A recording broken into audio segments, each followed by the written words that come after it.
लखन अपने सामने रखी छोटी औषधि भट्टी को ध्यान से देख रहा था, जिसके बगल में समय मापने के लिए 3 अगरबत्तियां जल रही थीं। बिना घड़ी वाली इस दुनिया में वह केवल ऐसे ही कच्चे तरीकों पर भरोसा कर सकता था। जब आखिरी अगरबत्ती बुझ गई तो उसने आग बुझाई और भट्टी का दरवाजा खोला। जड़ी बूटियों की एक अजीब सी खुशबू बाहर निकली। उसका दिल जोरों से धड़का, काम बन गया था। उसने मिश्रण को छाना और बेकार की राख को फेंक दिया, जब तक कि केवल काली गोलियां नहीं बचीं। ये वही रक्तवर्धक गुटिका थीं जिनका जिक्र दयानंद जी ने किया था। खून रोकने के लिए एक साधारण और कच्ची दवा। कोई भी एक बार में 1 तोला से अधिक इसका सेवन नहीं कर सकता था, वरना शरीर का पूरा खून जम जाता। यह दवा उपचार से ज्यादा नुकसान पहुंचाने के लिए बनी थी। लेकिन चूंकि यह सबसे सरल विधि थी, इसलिए दयानंद जी ने इसे अभ्यास के लिए लखन को दिया था। गिनने पर उसके पास 13 बड़ी और 26 छोटी गोलियां थीं। गोलियों से ज्यादा उसने ज्ञान प्राप्त किया था। औषधि सिद्ध करना उसकी कल्पना से कहीं ज्यादा कठिन था। समय का बहुत महत्व था, और यहाँ तक कि जड़ी बूटियां किस दिशा में उगी हैं, इससे भी उनकी ताकत पर असर पड़ता था। एक छोटी सी गलती सब कुछ बर्बाद कर सकती थी, जैसा कि जली हुई राख के ढेर ने साबित कर दिया था। उसने गोलियों को बांस की एक नली में रखा, अपना चोला पहना और बाहर निकल गया। आधी रात होने वाली है। जैसे ही उसने कार्यशाला का दरवाजा खोला, सभी मजदूर जड़ हो गए और खौफ के मारे उसे घूरने लगे। उनके लिए वह साक्षात यमराज था। गंभीर चेहरे के साथ वह उनके पास से गुजरता हुआ वाणी के पास पहुंचा। उसके सफेद बाल कांप रहे थे और उसकी हल्की गुलाबी आंखों से आंसू छलक रहे थे। शांत चेहरे के साथ उसने वाणी का हाथ पकड़ा और उसे औषधि कक्ष की ओर ले गया। उस नम सुरंग में वह सिसकते हुए अपनी आखिरी बातें कह रही थी। वह चुपचाप सुनता रहा, कुछ नहीं बोला। अपने कमरे के पास पहुंचते ही उसने अचानक उसे अंदर खींच लिया। अपनी पायजामा उतारो। वह सन्न रह गई, उसकी आंखें फटी की फटी रह गईं। वह स्तब्ध थी। आधी रात से कुछ समय पहले वह उसे औषधि कक्ष में ले आया। दयानंद जी अभी अभी पहुंचे थे। अपने सबसे नए शिष्य को बिना कहे बलि की सामग्री लाते देख दयानंद जी ने संतोष के साथ मुस्कुराया। अच्छे बच्चे, इधर आओ। एक इशारे के साथ वाणी उड़कर उनकी पकड़ में आ गई। उन्होंने उसका गला पकड़ा और उसे पत्थर के उस बड़े हौज में फेंक दिया। लखन का दिल जोरों से धड़क रहा था जब वह विशाल मूसल ऊपर उठा। लेकिन अचानक दयानंद जी रुक गए। इस समय अशुद्धि। दवा के गुण नष्ट हो गए। उन्होंने उसके कपड़ों पर लगे खून के धब्बे को देखकर भौहें सिकोड़ी। लखन को बड़ी राहत महसूस हुई। उसकी योजना काम कर गई थी। उसे समझ आ गया था कि अगर जड़ी बूटियों की शक्ति अलग अलग होती है तो मानवीय सामग्रियों की भी होती होगी। तांत्रिक परंपरा में स्त्री का मासिक धर्म अशुद्ध माना जाता था। वाणी को इसका ढोंग करने के लिए मजबूर करके उसने दयानंद जी को उसे ठुकराने पर मजबूर कर दिया था। और यह जरूरी था कि गुरुजी खुद इसे देखें, न कि उन्हें बताया जाए। उसका मकसद पूरा हुआ, उसकी जान बच गई। दयानंद जी ने अपना चोला लहराया और उसे बाहर फेंक दिया। वह जोर से गिरी, उसके सिर से खून बह रहा था, लेकिन वह जिंदा थी। सूर्यभान, इसे वापस कार्यशाला में ले जाओ। लखन ने झुककर गहरा प्रणाम किया। जी गुरुजी। घायल होने के बावजूद वाणी ने उसे कृतज्ञता भरी नजरों से देखा। मौत के सामने यह दर्द कुछ भी नहीं था। कम से कम इस बार वह सुरक्षित है। अब उसे दोबारा बलि के लिए चुने जाने में लंबा समय लगेगा। लेकिन जैसे ही वे निकास द्वार के करीब पहुंचे, दयानंद जी की आवाज उनके पीछे से आई। सूर्यभान, चूंकि यह लड़की अब अयोग्य है तो किसी और को लाओ। मुझे याद है कि वहां एक और एल्बिनो सफेद शरीर वाला आदमी है। जल्दी करो, मुहूर्त न निकल जाए। लखन कांप उठा, फिर उसने दोबारा सिर झुकाया। जी गुरुजी। वह सुन्न होकर कार्यशाला में लौटा, दूसरे एल्बिनो आदमी को पकड़ा और उसे घसीटते हुए ले गया। वह आदमी रोया, गिड़गिड़ाया, दया की भीख मांगने लगा। लेकिन लखन कुछ नहीं कर सकता था। उसने उसे औषधि कक्ष के हवाले कर दिया। मूसल गिरा। उसकी चीखें शांत हो गईं।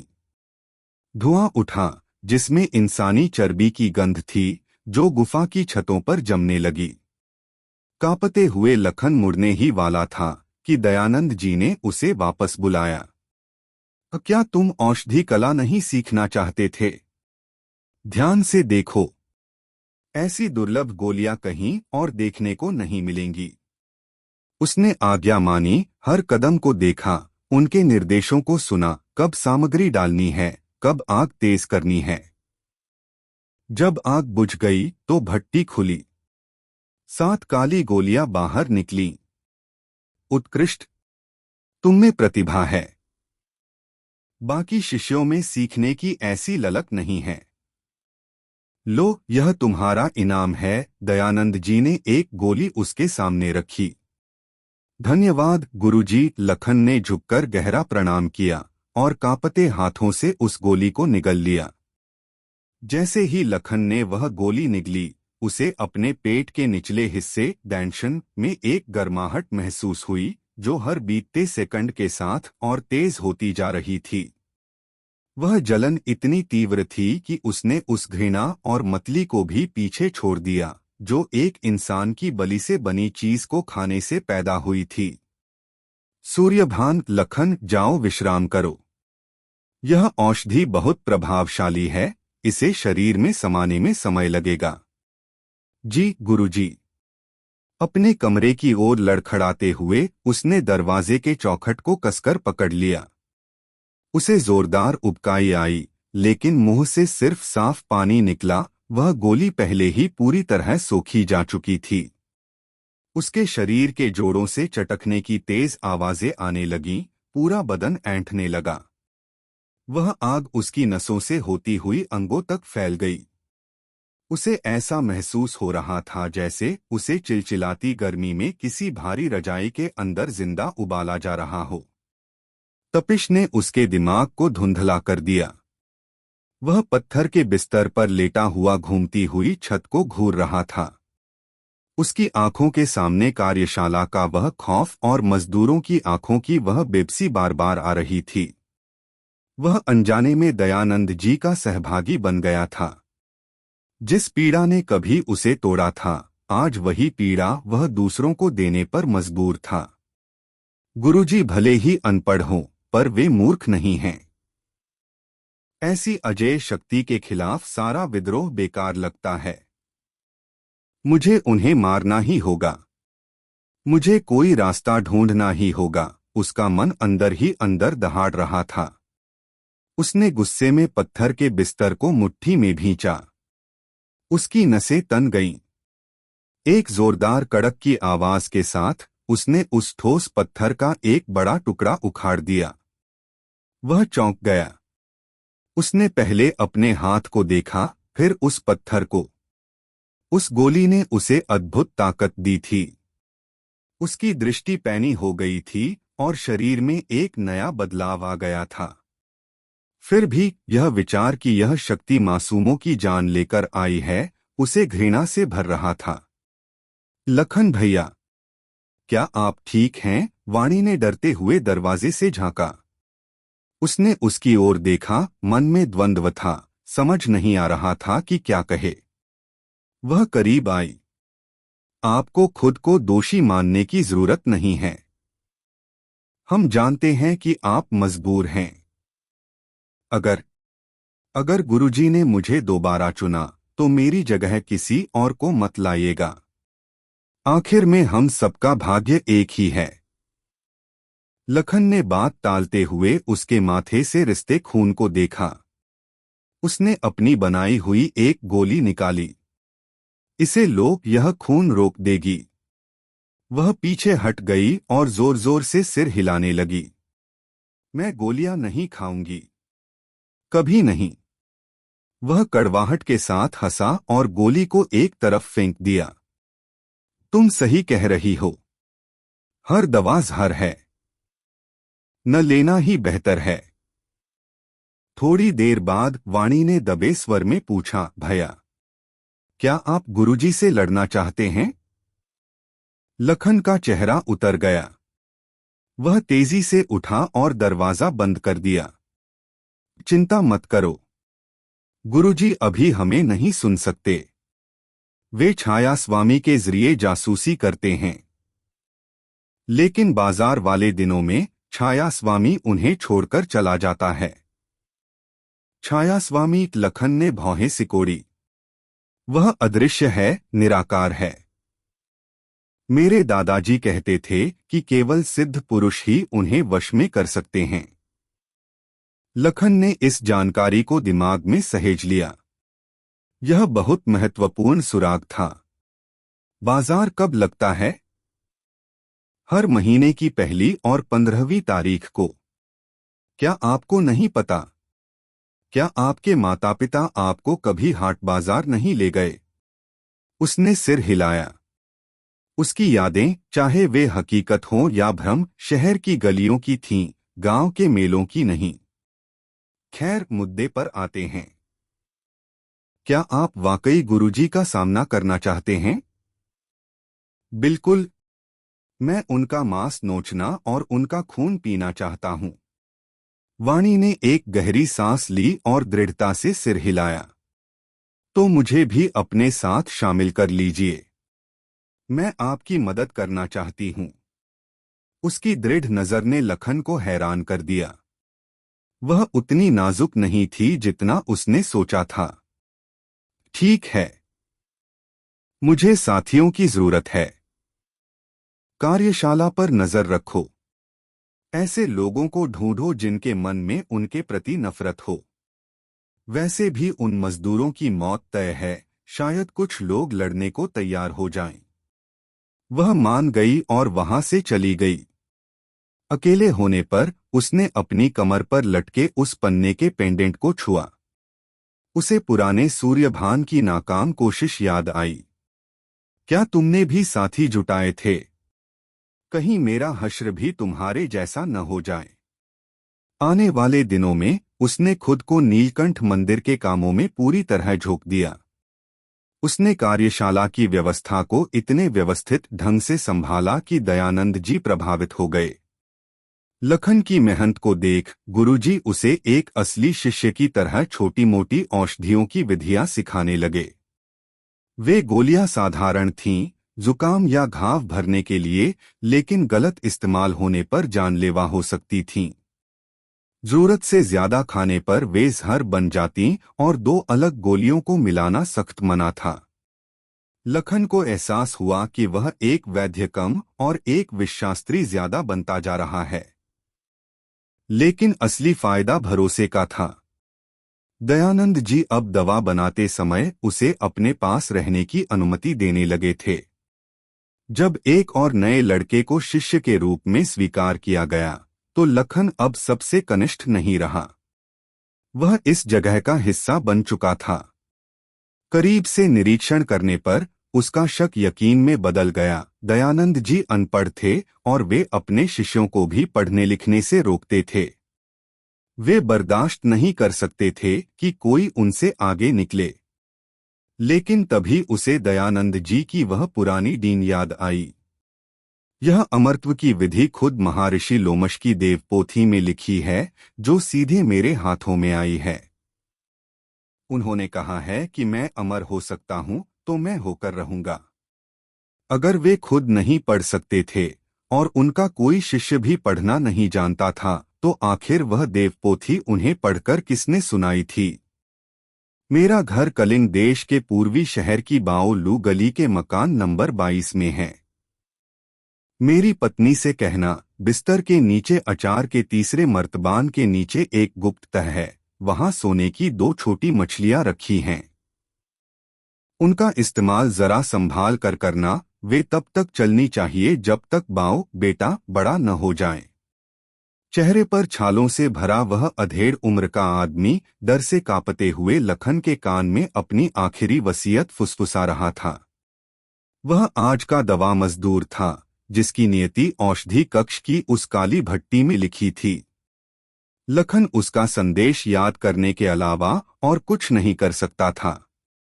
उसे भट्टी की ओर जाते देख लखन ने अपना मुंह फेर लिया। उसका चेहरा भारी था। यह 8वां व्यक्ति था। हर बीतते दिन के साथ कार्यशाला खाली होती जा रही थी। इससे भी बुरा यह था कि लखन खुद को सुन्न महसूस कर रहा था। लोगों को मौत के मुंह में भेजने का जो अपराध बोध पहले था, वह अब धुंधला पड़ रहा था। वह धीरे धीरे दयानंद जी की उस राक्षसी क्रूरता में समाता जा रहा था। उसे खुद से नफरत होने लगी थी। इस यातना से बचने के लिए उसने हर संभव समाधान खोजा, लेकिन वह खुद और कुछ अपाहिज मजदूरों के दम पर गुरुजी को हराने की सोच भी नहीं सकता था। वह उनकी केवल 2 कमजोरियां जानता था। पहली, छायास्वामी लॉर्ड यू, वे अदृश्य जासूस जो हर महीने की पहली और 15वीं तारीख को गायब हो जाते थे। और दूसरी, दयानंद जी अनपढ़ थे और देवपोथी पढ़ने के लिए किसी और पर निर्भर थे। अगर मैं उनके कक्ष में उस व्यक्ति को ढूंढकर मार दूं, तो पढ़ने वाला केवल मैं बचूंगा। उन्हें मुझ पर निर्भर होना पड़ेगा, फिर उन्हें मारना आसान होगा। लेकिन उसने तुरंत यह विचार त्याग दिया। वह नहीं जानता था कि अंदर क्या जाल बिछा है, और न ही उस व्यक्ति की ताकत के बारे में कुछ पता था। बिना तैयारी के अंदर घुसना आत्महत्या होती। क्या उनकी सामग्री में जहर मिला दूं? नहीं, मेरी औषधि कला उन्हीं की दी हुई है। वे तुरंत इसे ताड़ जाएंगे। जब वह इन्हीं विचारों में डूबा था, तभी एक उदास सा दिखने वाला युवक हाथ में माला लिए पास आया। यह श्रवण था, दयानंद जी का अतरंग क्लोज्ड डोर शिष्य। लखन उसके बारे में बहुत कम जानता था। बाकी दीक्षित शिष्यों के विपरीत श्रवण कोई छोटा मोटा काम नहीं करता था। वह कम ही दिखाई देता था। जब वे एक दूसरे के पास से गुजरे, लखन को ऐसा लगा जैसे वह किसी लोहे की दीवार से टकरा गया हो। श्रवण रुका और एक ठंडी मुस्कान के साथ मुड़ा। सूर्यभान, आजकल तुम काफी सक्रिय हो। लगता है गुरुजी तुम पर बहुत मेहरबान हैं। लखन ने भौहें सिकोड़ी, कुछ नहीं कहा और आगे बढ़ने की कोशिश की। लेकिन अचानक एक जोरदार धक्के ने उसे आगे की ओर लड़खड़ाने पर मजबूर कर दिया। क्या हुआ छोटे? अब मुझे नजरअंदाज करोगे? श्रवण ने हाथ बांधते हुए उसके करीब कदम बढ़ाया। बड़े भाई श्रवण, मुझे गुरुजी की सामग्री तैयार करनी है, लखन ने शांति से जवाब दिया। मुझ पर गुरुजी का रौब मत झाड़ो। मैं तब से उनके साथ लड़ाइयों में खड़ा हूं जब तुम कुछ भी नहीं थे। सुन लो, अपना काम करो, मुंह बंद रखो और अपनी हद पार मत करो। उसका स्वर तीखा हो गया।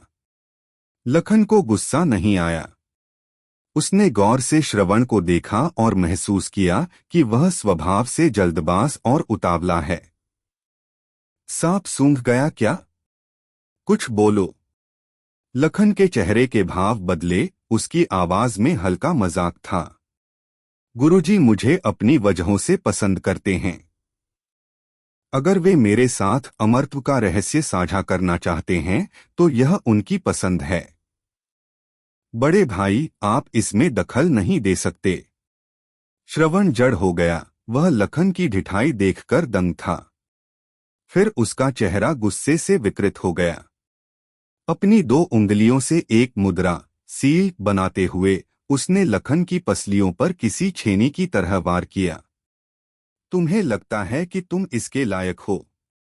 गुरुजी ने अभी तक मुझे अमर विद्या नहीं सिखाई, तो वे तुम्हें क्यों सिखाएंगे? तुम महज कूड़ा हो। दर्द के मारे लखन को चक्कर आने लगे, लेकिन वह हंसा। उसने सही अंदाजा लगाया था। शायद उन्होंने आपको इसलिए नहीं बताया क्योंकि आप में प्रतिभा की कमी है। साधना योग्यता पर निर्भर करती है। अगर आपकी बुद्धि कमजोर है तो वे अपना समय क्यों बर्बाद करेंगे? इन शब्दों ने श्रवण की दुखती रग पर हाथ रख दिया। उसने लखन पर 3 और प्रहार किए और गुर्राते हुए बोला, नीच, तू मरना चाहता है। असहनीय दर्द उसे झकझोर रहा था, फिर भी लखन और जोर से हंसा। मार डालो मुझे, फिर देखना गुरुजी क्या करते हैं जब उनके शिष्य एक दूसरे का वध करेंगे। श्रवण ने उसे दीवार की ओर लात मारी। मूर्ख पागल। लखन वहीं पड़ा कराह रहा था जब तक कि एक चौड़े हाथ ने उसे उठने में मदद नहीं की। सूर्यभान उसे उकसाया क्यों? मैंने कहा था ना कि श्रवण का सम्मान करो। यह आर्यभान था, वह दयालु वरिष्ठ शिष्य। अपनी पसलियों को पकड़ते हुए लखन बुदबुदाया, क्या वह मुझे मार डालेगा? गुरुजी का छायास्वामी सब देख रहा है। अगर शिष्य मरेंगे तो यह मंदिर ढह जाएगा। छायास्वामी आर्यभान उलझन में दिखा। वह नहीं जानता था। लखन के दिमाग में एक विचार कौन था, शायद बाकी शिष्यों में से कोई नहीं जानता था कि गुरुजी उन पर नजर कैसे रखते हैं। कुछ नहीं। मेरा मतलब था कि उसकी हिम्मत नहीं होगी। फिर भी वह अतरंग शिष्य है। वह तुम्हें मारेगा नहीं, पर तुम्हारी जिंदगी नर्क बना सकता है। लखन मुस्कुराया। तो मैं उस नर्क का स्वागत करूंगा। लेकिन अंदर ही अंदर उसका दिमाग तेजी से दौड़ रहा था। श्रवण की प्रतिक्रिया ने एक महत्वपूर्ण सच्चाई उजागर कर दी थी। पसंदीदा शिष्य होने के बावजूद उसे भी अमर विद्या नहीं सिखाई गई थी। दयानंद जी किसी पर भरोसा नहीं करते थे। सबसे महत्वपूर्ण बात यह थी कि लखन ने श्रवण की आंखों में वह जलन और कड़वाहट देख ली थी। शिष्य वफादार नहीं थे। यह एक कमजोरी थी, और शायद लखन के लिए एक अवसर भी। श्रवण के हमले ने लखन की 2 पसलियां तोड़ दी थीं और शरीर पर कई नील पड़ गए थे। भाग्यवश उन गोलियों के असर ने उसे इतना सामर्थ्य दे दिया था कि वह ऐसे जख्मों को सह सके। लेकिन उसके घावों से कहीं ज्यादा महत्वपूर्ण उसकी योजना थी। चंद्र मास के पहले दिन श्रवण के साथ एक और बहस के दौरान लखन ने जानबूझकर वह जानकारी उसके कान में डाल दी जो उसने वाणी से सीखी थी कि छायास्वामी 1 और 15वीं तारीख को गायब हो जाते हैं। जब उसने श्रवण के चेहरे के भाव बदलते देखे तो उसका दिल उछल पड़ा। उसने सही नस पर हाथ रखा था। वह नहीं जानता था कि श्रवण इस जानकारी का क्या करेगा। वह तो बस उसे आजमाना चाहता था। और अब वह जान गया था कि श्रवण की अपनी महत्वाकांक्षाएं हैं। गुफा में दिन धुंधले पड़ते गए। 1 तारीख को दयानंद जी ने पूरी सुबह औषधि बनाने में बिताई। यह सबसे अच्छा समय था जब छायास्वामी अनुपस्थित थे। लखन ने श्रवण की गतिविधियों पर नजर रखी थी, लेकिन उस आदमी ने कुछ नहीं किया। वह शांति से न्याय भवन में बैठा रहा। क्या मैंने उसे पहचानने में गलती की? क्या वह लालची नहीं है? लखन ने सोचा। 15 दिन बीत गए। दूसरे महीने की 1 तारीख को भी कुछ नहीं हुआ। लेकिन 15वीं तारीख को श्रवण ने आखिरकार कदम उठाया। वह न्याय भवन से गायब था। जैसे ही दयानंद जी ने भट्टी खोली, लखन दबे पांव अपने गुरु के निजी कक्ष की ओर भागा। प्रवेश द्वार के पास वह रुक गया। श्रवण वहां था। वह पहरा दे रहा था, अंदर नहीं गया था। वह सतर्क था, संदिग्ध था। आधे घंटे बाद चंद्रभान गुफा से रेंगते हुए बाहर निकला। श्रवण ने उसकी ओर देखा। उनके घुटनों पर काले ताबीज चिपकाए और वे दोनों हवा की तरह गायब हो गए। दरवाजा थोड़ा खुला छोड़ दिया गया था, जैसे घुसपैठियों के लिए कोई जाल हो। लेकिन लखन को समझ आ गया कि श्रवण ने रास्ता साफ कर दिया है। अंदर जो भी खतरे थे उन्हें संभाल लिया गया होगा। यही उसका मौका था। अंदर दयानंद जी का कक्ष विशाल था, लेकिन बेहद गंदा। वहां मरे हुए चूहों की दुर्गंध आ रही थी। उस गंदगी के बीच एक वस्तु अलग ही चमक रही थी। काले सिक्कों के जाल में लिपटी एक पत्थर की पटिया, स्टोन टैबलेट। यही देवपोथी थी। वह सावधानी से पास पहुंचा और उस पर खुदी लिखावट का अध्ययन करने लगा। वे प्राचीन, चित्रात्मक और पढ़ने में बेहद कठिन अक्षर थे। हालांकि चीनी लिपियां हजारों सालों में कम ही बदली थीं, लेकिन ये बहुत पुरानी और रहस्यमयी थीं। वह उन्हें समझने के लिए संघर्ष करने लगा। वह जितना पढ़ता उतना ही कम समझ आता। दयानंद जी का दावा था कि अमर होने के लिए आंतरिक और बाहरी दोनों औषधियों की जरूरत है। लेकिन इस लेख में ऐसा कुछ नहीं था। शिबू पुरिन गंधर्व, बादलों की तरह फैलते हुए, राहत प्रदान करते हुए। सभी प्राणी शांति और मुक्ति पाएं। यह कोई साधना की किताब, कल्टीवेशन मैन्युअल नहीं थी। यह तो धार्मिक ग्रंथ, स्क्रिप्चर था। अचानक एक ठंडी खिलखिलाहट ने उसकी रीढ़ की हड्डी जमा दी। वह तेजी से मुड़ा, वहां कोई नहीं था। दीवार के एक खोखले हिस्से में केवल एक संकरा चीनी मिट्टी का कलश, पोर्सलेन वास, बाहर निकला हुआ था। कुछ गलत था।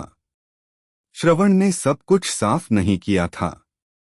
हिलना मत, एक तीखी, लड़की जैसी आवाज गूंजी। वह फिर से मुड़ा। उस कलश के मुंह से एक पीली सी लड़की का सिर बाहर निकला हुआ था। उसकी त्वचा अस्वाभाविक थी, उसके गालों पर गहरा लाल रंग पुता था और उसके माथे पर एक सिंदूरी बिंदु था। उस पल लखन सब समझ गया। यही तरीका था जिससे दयानंद जी देवपोथी पढ़वाते थे। तुम उस आदमी के साथ हो? हे, तुम मुसीबत में हो। अगर मैंने ये घंटियां बजा दी तो पिताश्री वापस आ जाएंगे। उसकी चोटियों में लाल धागे से तांबे की घंटियां बंधी थीं जो झंझना रही थीं। घबराहट बढ़ी पर फिर लखन शांत हो गया। बजा दो, बुला लो उन्हें। फिर उन्हें यह भी पता चल जाएगा कि तुमने उन्हें धोखा दिया है। उसका चेहरा उतर गया। लखन मुस्कुराया। वह सही था। वह लड़की दयानंद जी से शुरू से झूठ बोल रही थी। मेरी गलती नहीं है। यह लिखावट बहुत गंदी है। मैं इसे नहीं पढ़ सकती थी। पिताश्री ने मुझे मजबूर किया। मैं क्या करती? वह रोने जैसी सूरत बनाकर बुदबुदाने लगी। उसकी घबराहट देख लखन ने तुरंत फैसला किया। ठीक है। 3 नियम। मैं अभी जा रहा हूं। तुम नाटक करोगी कि तुमने मुझे कभी नहीं देखा। मैं नाटक करूंगा कि मुझे तुम्हारा रहस्य नहीं पता। इस तरह हम दोनों बच जाएंगे। वह बेमन से मान गई। ठीक है, जाओ। मैं ऐसे रहूंगी जैसे तुम कभी आए ही नहीं। जैसे ही वह दरवाजे की ओर बढ़ा, उसने पूछा, अगर देवपोथी नकली है तो वे दवा की विधियां क्या तुमने खुद बनाई थीं? वह मुस्कुराई। हाँ, मुझे केवल वे ही चीजें याद थीं, इसलिए मैंने नाटक किया कि वे लिखी हुई हैं। मैं नहीं चाहती थी कि पिताश्री मर जाएं। मुझे डर था कि वे मुझे छोड़ देंगे। देखो, मेरे पास न हाथ हैं न पैर। लेकिन इससे पहले कि वह अपनी बात पूरी करती, लखन ने अपना पन्ने का पेंडेंट उठाया और उसे पूरी ताकत से उस कलश पर दे मारा। मिट्टी का वह पात्र चकनाचूर हो गया। उसका शरीर नीचे गिर गया, जिससे काले मोतियों में लिपटे हुए सड़े हुए अंग बाहर निकल आए। पिताश्री, दर्द हो रहा है। पिताश्री। उसकी चीखें कमजोर पड़ती गईं और फिर सन्नाटा छा गया।